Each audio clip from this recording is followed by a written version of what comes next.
Hello my friends and welcome back. Thank you very much for being with me again today. A very unusual behavior coming from the ballless Germany. I'm sorry that I have to speak like this, but I'm very irritated with Germany because Germany doesn't act according to its power and act like a pussy. So what I'm talking about here, we have Poland that feels entitled, or whatever they feel that it's the right time to tell the Germans that they have to give them reparations for the Second World War, something like trillions of dollars. And surprisingly, I would say I was surprised 40%. Surprisingly, the Germans don't want to do it.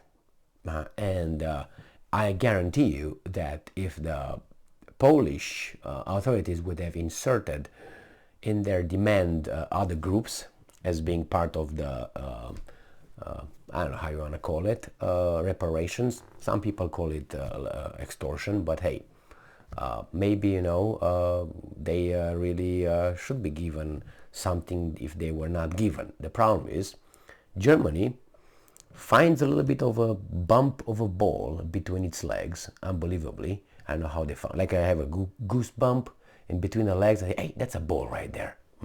Yeah, okay. And dare to tell the Poles, beat it, get out of here. And the Poles are like, huh? Say what?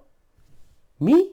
Yeah, you. And I'm very surprised that the Germans had a little goose bump between their legs that they consider to be a growing ball, to tell the Poles that. The Poles made a mistake. As I said, they didn't introduce any other groups in that, if you know what I mean, the eternal victims. So we have here an article from Republic World, and it's from January 4th. Germany refuses World War II reparations to Poland, asks to turn to United Nations. No negotiations. Jesus, Pete, Scholz. So I'm very surprised. That tells you how much these guys love one another. Not even negotiations. The Germans say, we paid you already in the 70s. I think we have a signed document, so bye-bye, see you, never come back. But hey, you know how it is. Once you get something, you come back for more. So we have Szymon Zinkowski. Well, the first name is a very good name. Maybe they get some reparation for Simon, Szymon. Sek, Minister for European Relations, said, oh, this is not a Pole. I thought it was a Pole. Lost. Szymon Zinkowski. Sek, Minister for European Relations, said, it's the government's, and I'm quoting, moral obligation. Again, when I hear these things, is how long are you going to keep the German population with their guilt that for something they have not done? How long it works? Basically, that's the answer. If it works, hey, we're going to keep doing it. Why not? I mean, those guys still get billions. Why we can't do it?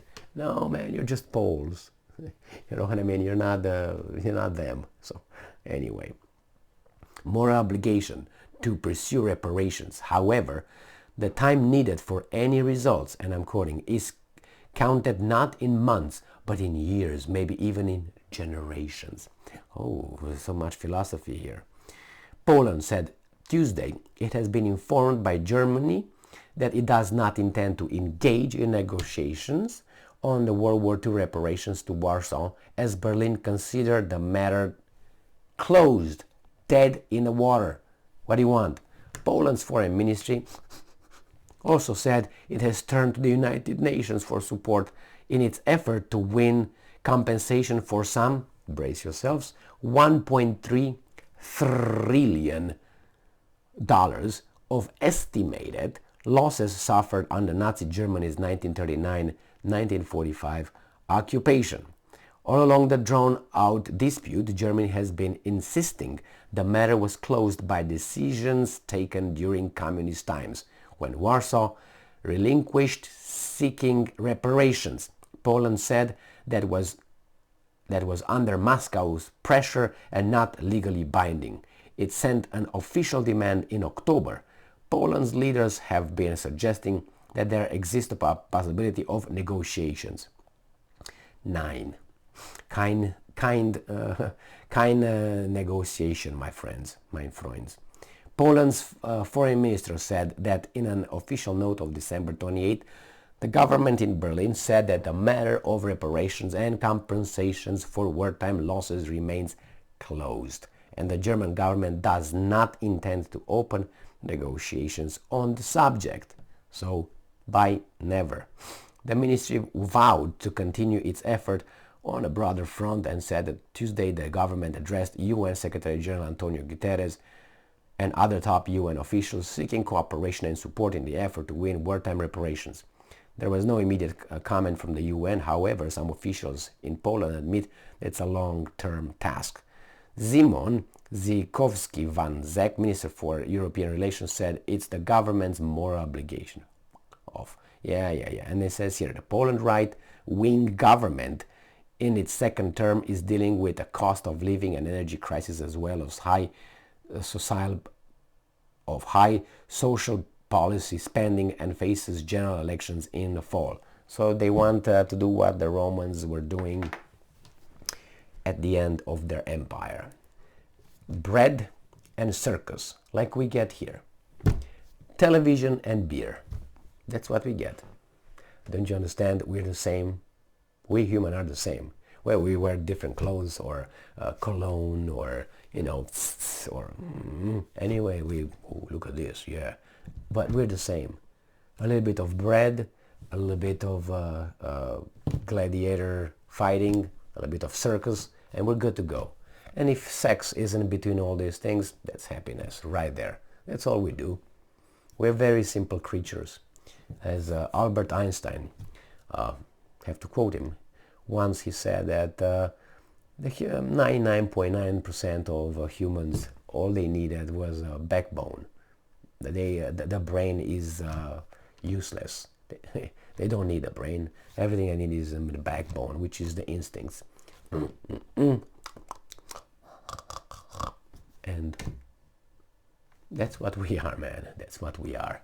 So yeah, we can consider ourselves, how should I put it mildly, evolved on the scale of human race. The problem is we are wired in such a way that there's no, it's a limit.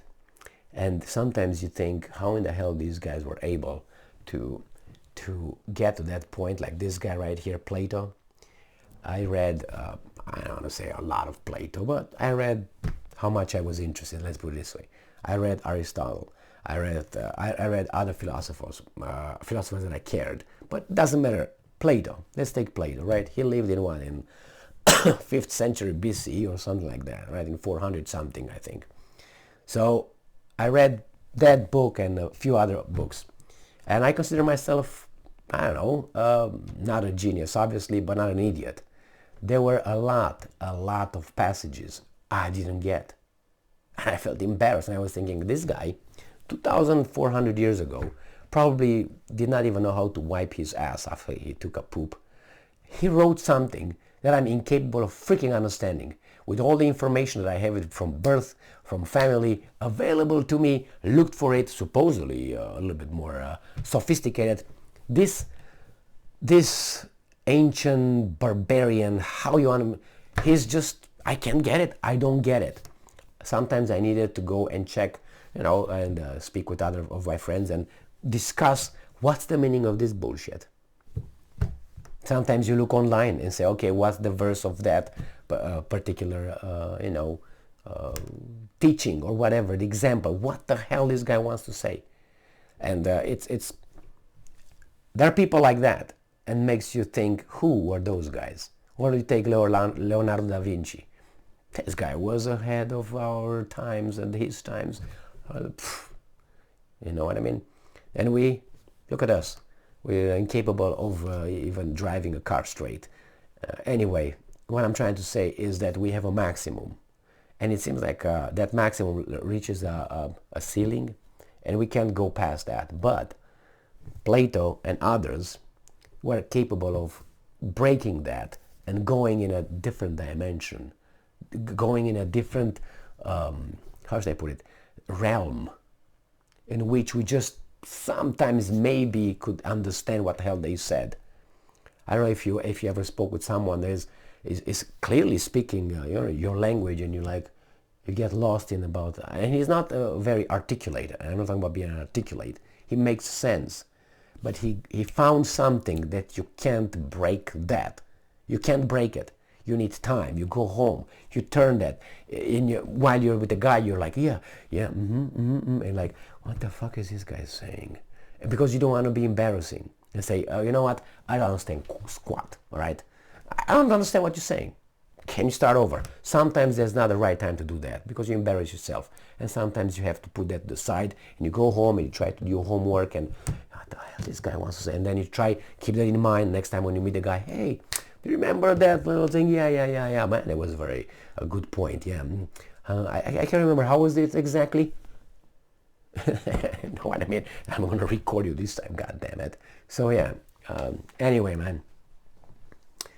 We have Poland here trying to get money from those guys.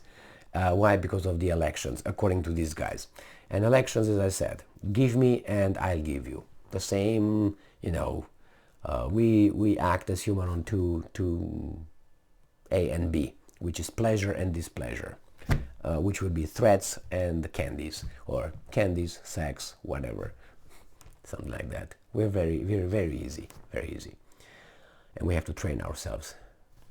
Virtue is something that you work on continuously. It's not something that you achieved and just came to you. You were born with the virtue. No, you work for it. It's a continuous work on being virtuous. That's a behavior that you keep, you hold up, you defend. You use it because you believe in it. You feel excited being in that kind of state of virtuous. Not being impatient, but being patient is a different story. Anyway. Thank you very much, and courageous or temperate, moderate. Talk about ancient Greek values, not be kind and be humble and all that BS. I'm against those kind of virtues coming from the fertile crescent, if you know what I mean, from those kind of areas. Nah, thank you. All right, thank you very much for being with me again today. Stay strong, stay smart, look for the truth, and be just.